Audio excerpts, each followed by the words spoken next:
Hi, my name is Gregg Kryceski. I'm 29 years old and I'm a cancer survivor.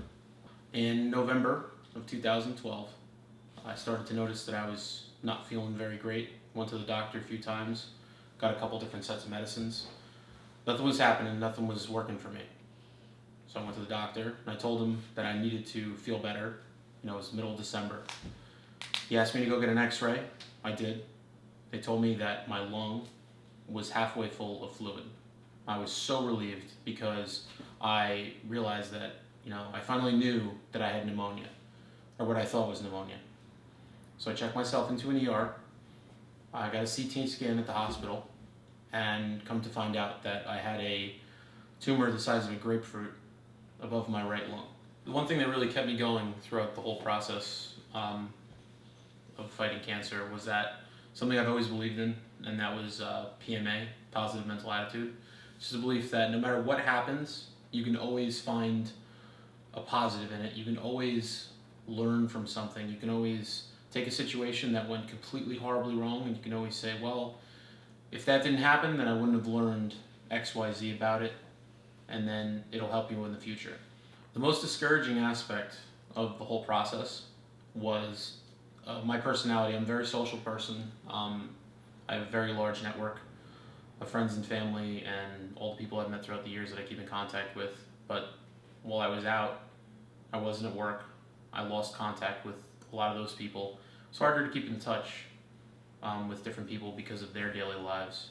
And the hardest thing was not seeing people for so long. My work family means a lot to me, and they were with me throughout it. They kept in contact, sent me cards, baskets, everything. And the hardest thing was not seeing those people every single day.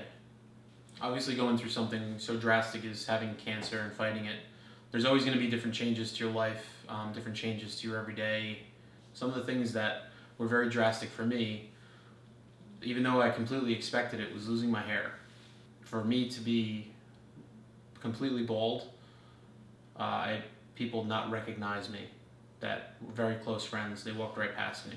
I'm the type of person that I don't believe that I'm entitled to anything any more than anybody else. I don't feel that I'm more special than anybody else. I feel like everybody's equal in their own way.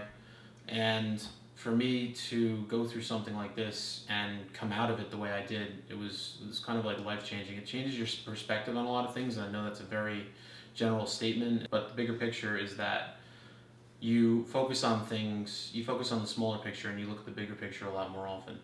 I can tell, just in personal life, in work situations, I can just take more things with grains of salt and focus on the things that really matter. So one thing I can say for anybody going through it, my advice to you is that you need to form a routine.